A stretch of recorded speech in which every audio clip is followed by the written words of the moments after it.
네, 안녕하세요. 신박사 인사드리겠습니다. 2022년 9월 6일 신박사의 장마감 복귀 방송 하도록 하겠습니다. 오늘 시장은 뭐 지지부진한 흐름이었지만 그래도 이제 좋은 마감이 됐던 것 같고요.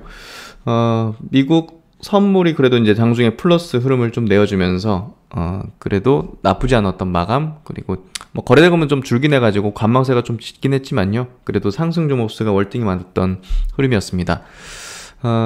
종목 장세 흐름은 오늘도 뭐 여전히 이어졌고요. 뭐 전체 어떤 장세 자체는 두드러지게 반등 나올 때 이제 거래대금이 많이 터져야 이제 의미가 있는데, 오늘 거래대금이 크진 않았던 것 같고요.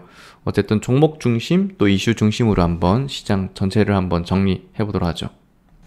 오늘 코스피 지수 0.26% 상승해서 2410포인트, 거래대금은 5.3조. 그래도 상승 종목수가 600여 종목이나 됐네요. 코스닥은 1% 상승해서 779포인트, 5.2조 거래대금, 계속 낮은 수준이죠. 예, 상승 종목수 1000종목. 그래서 오늘 상승 반등 흐름이 좀 그래도 흘러갔던 좀 흐름인 것 같습니다. 미국 선물이 이제 강세를 좀 띄었기 때문에 투자 심리 자체가 그렇게 나쁘진 않았던 것 같고요. 수급은 큰 변동은 없는데 코스피 쪽에서는 소폭 양쪽에서 순매도 했지만 코스닥 쪽에서는 기관과 외국인이 600억, 500억 각각 순매수를 했고요. 선물 쪽에서 외국인은 2,900계약을 순매도 했습니다. 어쨌든 뭐 큰 변동상, 수급적인 변동상이라든지 지수 변동상까지는 아니었고 조금 관망세가 짙었던 그런 장세였던 것 같고요.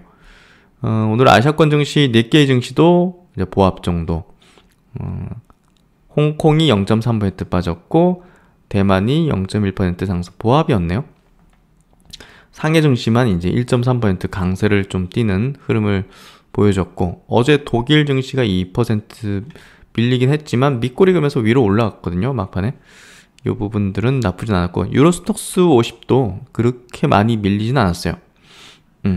유럽 선물이 막 3%까지 밀리긴 했는데 지수는 그렇게 좀 밀리진 않았네요. 그래서 다행히도 이제 미국 선물은 반등을 좀 해주는 그런 모습을 보여주고 있고요.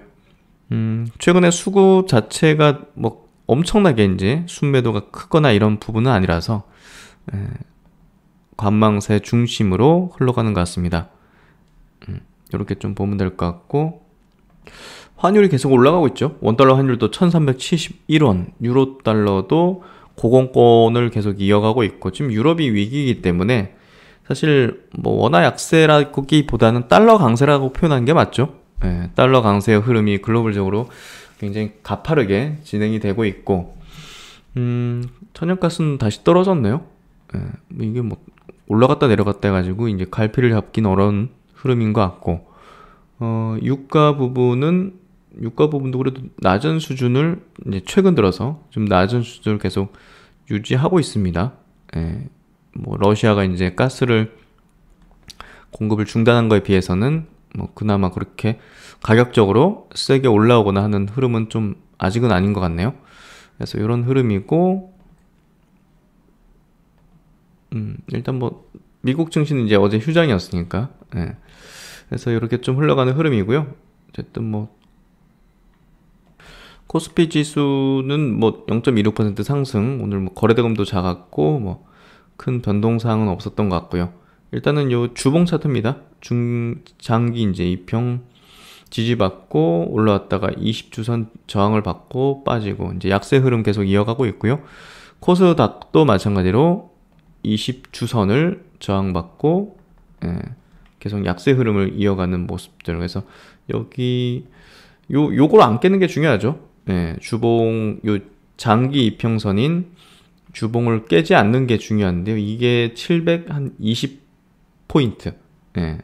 720포인트대인데 여기서 지지를 받아냈지만, 여기서 뭐 재차 또 지지받으면 제가 볼 때는 또 저점에 대한 인식, 저점에 대한 확인을 했다고 시장에서 좀 인식하면서 급속도로 또 수급이 들어올 수 있거든요. 그래서 여기는 좀 열어둘 수도 있지만 지지를 받게 되면 좋은 건데, 이제 깨게 되면, 붕괴되면 문제가 좀 커지죠. 밑으로 이제 열려버리기 때문에 저걸 붕괴시키려면 굉장히 좀 뭔가 좀 충격적인 어떤 악재가 좀 나와줘야, 요런 게 이제 코로나 때죠.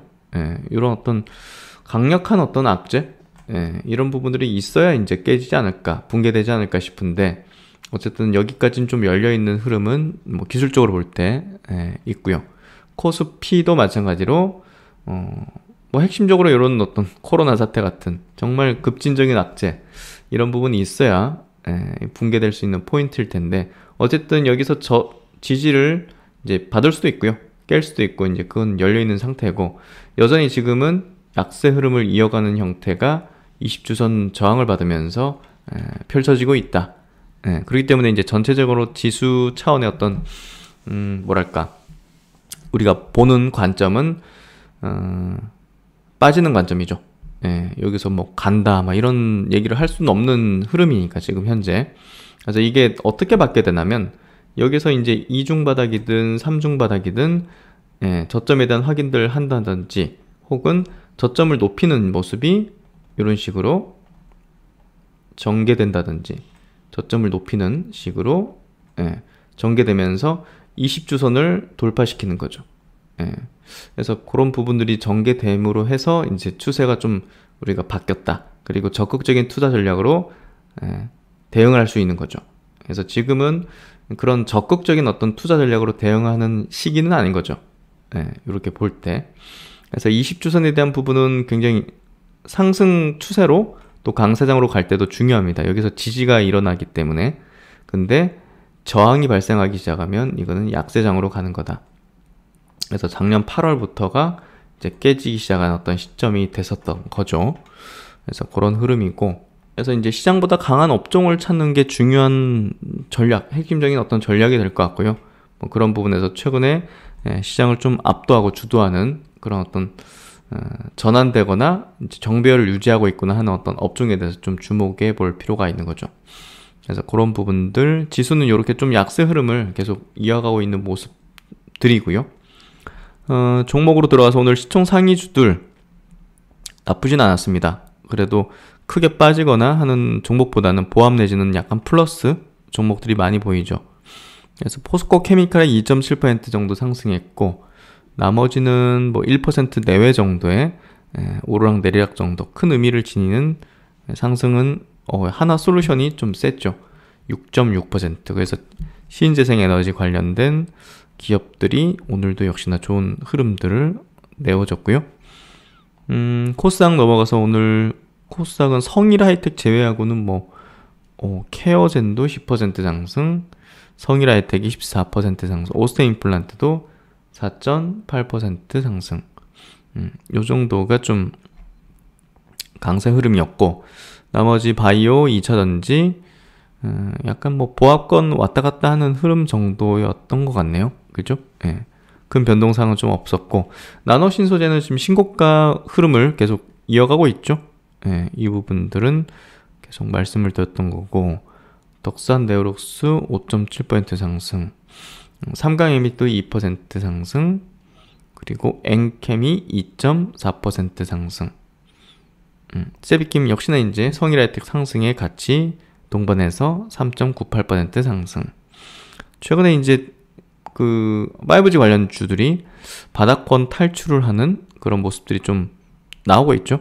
그래서 RFHIC도 좀 강세를 보이는 흐름이 좀 나와졌고요. KMW도 최근에 이제 오늘도 2.6% 상승했네요. 그래서 지난주 이제 수급 정리 리포트 이제 커뮤니티 게시판에 올려드릴 때 이 5G 관련 주들의 바닥 탈출이 좀 벌어지고 있는 부분들을 이제 말씀을 드렸죠. 어쨌든 좋은 흐름을 내고 있는 것 같습니다. 그런 쪽. 그리고 이제 최근에 2차전지 소재주로 좀 부각이 되기 시작하는 EN드D라는 기업이 또 12% 급등했는데요. 여기 보면 양극재 들어가는 소재, 전구체를 이제 생산하고 또 이제 최근에 크게 증설을 했기 때문에 실적적인 증가에 대한 부분이 굉장히 가시성이 높은 그런 기업이죠. 중소형주 3,300억 시총인데 오늘 의미 있는 상승 보여줬고, 오늘 외국인들이 많이 샀네요. 중장기 이평선 물량을 소화하는 흐름들이 최근에 전개되는데 그걸 매듭 지으면서 추세적으로 갈 수 있는 그런 흐름들을 좀 만들어내고 있는 것 같네요. 어쨌든 시장에서는 지금 2차전지, 소재 쪽, 그리고 장비 쪽, 요쪽, 그리고 신재생에너지 쪽, 이쪽이 이제 정책적인 부분에서 확실하니까 구조적인 성장이 경기와 무관하게 흘러가기 때문에 수급이 계속적으로 이런 쪽에서 돌고 있고, 또 새로운 종목 찾아내고 이런 식으로 좀 돌리는 것 같아요. 그래서 그 섹터 내에서 계속 이제 우리가 좀 종목들을 탐색해 보는 게 굉장히 중요한 어떤 포인트가 될 것 같습니다. 외국인 기관 동시 순매수 종목은요, 오늘 뭐 하나솔루션이 상당히 좋았네요. 포스코케미칼, 현대차도 상위권에 들어갔고, 오늘 현대차 그룹주 3인방은 뭐 최근에 계속 수급이 좋습니다. 기아도 그렇고 현대모비스도 외국인 기관 동시 순매수 상위에 같이 포진이 돼 있고요. 그리고 뭐 LS 일렉트릭 같은 전력 기기 업체들, 현대에너지 솔루션, 이제 그 태양광 쪽의 기업들, 이런 기업들, 뭐 셀트론돈을 뭐 수급은 좀 들어오는 흐름을 보였고, 코스닥은 에코프로비엠, 세비캠, 2차전지 쪽 기업들이 좀 많은 편이고, 바이오 쪽도 있는데요. 오세 임플란트 이런 기업들, 박셀바이오는 이제 좀 꺾이는 흐름이죠. 예. 이런 종목들이 이렇게 있는 것 같습니다. 하나기술도 2차전지 장비주, 기대 가치가 높은 그런 기업이죠. 그래서 이렇게 오늘 종목별 장세 계속 이어지고 있는 것 같고요. 뭐 그런 흐름 속에서 오늘 시장도 이렇게 좀 분석이 되어졌네요. 종목 여기까지 보도록 하겠습니다.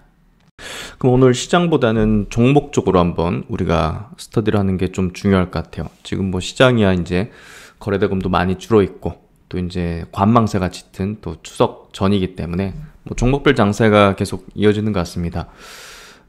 저번에 한번 그 전기차 시대로 갈 때 전력 관련된 이제 인프라 관련된 업체들에 대해서 한번 스터디를 해둔 적이 있는데, LS 일렉트릭 이런 기업들이 이제 상당히 좀 사이클이 들어올 수 있는 어떤 기업들이죠. 특히나 이제 에너지 위기가 오히려 이제 이런 기업들에게는 또 기회가 될 수 있는 포인트들이 있기 때문에 실적까지 동반해서 이제 좋아지는 흐름이 좀 전개되는 것 같습니다. 2분기 깜짝 실적이 이어서 3분기 실적도 상당히 또 시장 예상치보다 좋을 걸로 예상이 되고 있고요. 글로벌 에너지 위기, 전력난, 공급난, 전기차 시대 될수록 이제 우리가 전력에 대한 부분이 더 커지잖아요. 사용에 대한 부분이.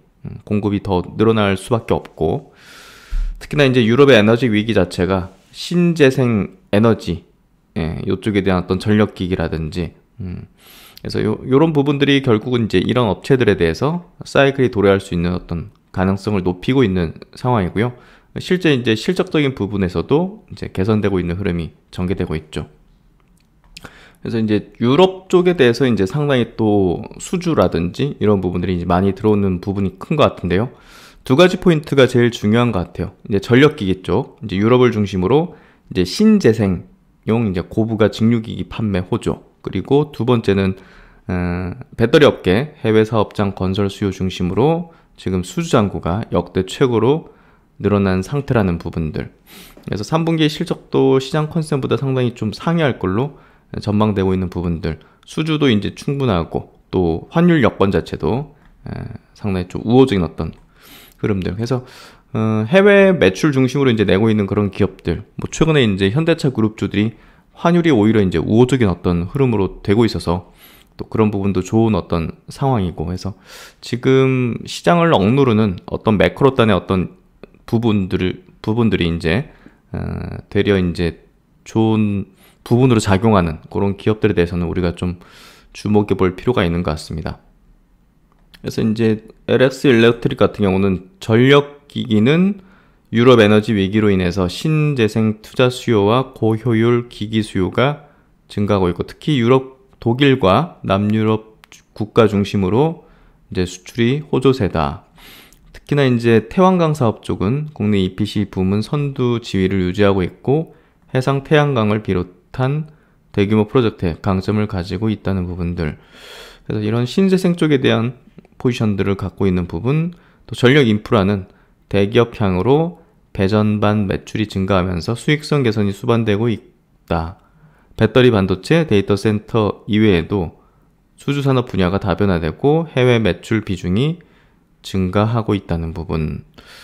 그리고 최근 이슈가 되고 있는 사우디아라비아의 네옴시티 건설 프로젝트도 동사 전력기기 그리고 전력 인프라 사업에 이제 기회가 또 될 수 있겠죠. 예, 이런 부분들 종합해서 호재 가능성들이 높아지고 있고, 올해 예상되는 실적 대비해서도 퍼밸류에이션 11배, 내년은 10배 밑으로 좀 떨어지는 이런 부분인 것 같습니다. 그래서 이런 전력기기 업체들에 대해서 조금 우호적인 시각들 좀 작용할 것 같고요. 그리고 이제 엔터주 중에서 JYP 엔터가 가장 지금 추세적으로 좋고, 또 수급도 뭐 외국인 기관이 쌍거리 순매수하는 흐름이 적용되고 있는데요. JYP 엔터의 두 번째 또 사이클이 도래하는 그런 흐름이 전개되고 있어요, 사실상. 그래서 가장 중요한 포인트는 일단 뭐 콘서트 투어 계획 자체가 굉장히 실적적인 부분에 큰 역할을 해주고 있고, 이제 실적 기여에 큰 역할을 해주고 있는데, 사실 기대 가치가 중요하죠. 예, 실적적인 부분보다는, 제가 볼 때는 실적적인 부분보다는 이제 기대할 수 있는 향후에 어떤 멀티플을 올릴 수 있는 포인트들이 엔터주에는 더 중요하다 보는데요. 그게 이제 신인 그룹이죠. 예, 신인 그룹에 대한 이제 가능성, 이런 부분인데, 내년도 제2의 니주 세 팀이 데뷔 예정이다.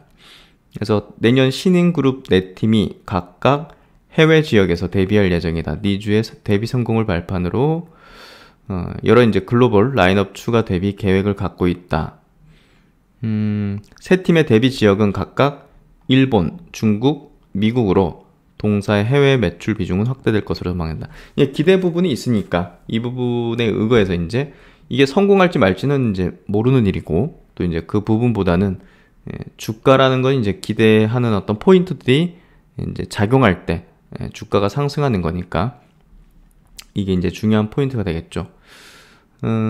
기대 가치라는 게 이제 중요해요. 주가에는 우리가 이제 예를 들면 뭐 카카오라는 종목의 이제 주가 고점도 결국은 실적의 피크아웃 지점이 아니라, 예를 들면 이제 기대 가치가 주가를 밀어 올리고 그 기대 가치의 극점에서 이제 고점이 형성된다는 얘기를 이제 드리는 차원에서 이제 말씀드리면, 카카오가 여기서 이제 고점을 찍었는데 뭐 실적의 피크아웃이라든지 이런 부분이 아니라, 이때 이제 카카오페이 그리고 카카오뱅크의 이제 상장 예비 심사가 통과된 시점이에요, 이때가.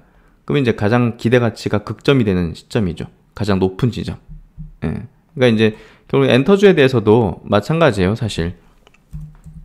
JYP 엔터,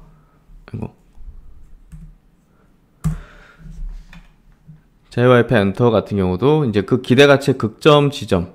예, 과거에도 이제 이런 어떤 굉장한 사이클을 냈었던 트와이스의 어떤 모멘텀을 크게 이제 가지던 그 시점, 그리고 지금도 내년도에 그 이제 신인 그룹들에 대한 어떤 기대 가치가 붙는 시점. 그래서 기관 외국인들이 어떤 그런 기대점에 의거해서 이제 뭐 실적도 이제 같이 올라가는 부분이니까 이렇게 매수세를 높이는 것 같습니다. 그리고 이제 좀 아쉬운 소식이긴 하지만, 삼성의 이제 웨어러블 로봇 출시가 연말로 좀 연기됐다는 기사가 나왔는데요. 어쨌든 최근에 이제 로봇 관련주들의 시세가 조금 둔화된 부분들이 이런 내용들이 좀 반영된 게 아닌가 싶은 생각이 좀 듭니다. 시장에서는 이제 8월 정도로 이제 웨어러블 주행 로봇에 대한 출시 일정을 예상하고 있었는데 연말로 좀 미룬다는 내용이고요. 시간이 걸리더라도 제품 완성도를 더욱 높이고 인증과 마케팅 전략 등을 두루 점검 중인 것으로 알려졌다. 그래서 출시 자체를 이제 한국에만 출시하는 게 아니라, 사실 한국의 수요가 이제 그렇게 큰 부분은 아니기 때문에 선진 시장, 특히나 이제 미국 쪽의 어떤 출시를 지금 주요 타겟으로 삼고 있는 것 같아요. 그런 부분에서 이 시기에 대한 조율이, 시점에 대한 조율이 조금 필요한 부분 같고, 어쨌든 출시를 준비하고 있는 부분은 뭐 확실해 보이기 때문에 뭐 시점에 대한 문제지, 이 모멘텀에 대한 어떤 소멸까지는 아니라고 좀 보면 될 것 같고요. 일단은 가격이 뭐 1, 20만 원 하는 어떤 제품이 될 수는 없기 때문에 어쨌든 프리미엄 마케팅을 펼칠 걸로 예상되고, 이게 굉장히 좀 중요하죠. 경기에 대한 어떤 부분도 사실 이 출시 시점하고 고려 대상이 될 수밖에 없을 거고, 또 출시 지역, 국가 자체도 상당히 중요한 어떤 부분이 될 것 같습니다. 이걸 뭐 어디 뭐 동남아에 출시할 수는 없잖아요. 그래서 잼스 힙을 운동용 또 이제 의료용 두 트랙으로 제품으로 이제 선보일 것이다. 의료용만 한다고 이제 이게 판매 수가 이제 많지 않을 수 있기 때문에 운동용 쪽으로도 하게 된다는 거죠. 그래서 제품군을 확대하고 전방위 로봇 마케팅을 펼친다. 삼성은 최종적으로 웨어러블 로봇 산업 규모가 큰 북미 시장 공략에 힘을 실을 것으로 보인다. 미국 웨어러블 로봇 시장이 가장 빠르게 사용되고 있다. 미국 웨어러블 로봇 시장은 2016년부터 매해 21%씩 고성장하고 있다. 삼성전자는 양산용 로봇에 대한 미국 FDA 승인의 방점을 찍고 의료보험 혜택 등에 힘입어서 속도를 낼 계획이다. 이미 이제 협력사들의 어떤 부품 생산들은 좀 이뤄지고 있는 걸로 보도가 되고 있었는데요. 로봇 생산은 삼성전자 주요 협력사가 담당한다. 핵심 부품도 국내 기업으로부터 조달할 것으로 보인다. 일부 협력사는 로봇 부품 양산을 시작했다. 그래서 내년부터 로봇 신사업을 이제 미래 성장 사업으로 육성을 한다는 부분들. 그래서 지난 주총에서도 로봇을 신사업으로 키우겠다고 밝히는 등 결국 이제 삼성에서도 로봇에 대한 어떤 사업이 상당히 중요하다는 것을 얘기를 해주는 것 같네요. 어쨌든 작년 말 로봇 이제 TF팀을 이제 사업팀으로 이제 격상을 한 이후로 또 3월달 한종희 부회장이 로봇을 첫 신사업으로 이제 선언하게 되면서 올해 말 이제 웨어러블 로봇 출시에 대한 전망을 가지고 있고요. 또 매해마다 이제 출시하기로 또 예상하고 있기 때문에 상당한 모멘텀을 여전히 갖고 있다는 것을 우리가 좀 기억할 필요가 있을 것 같습니다.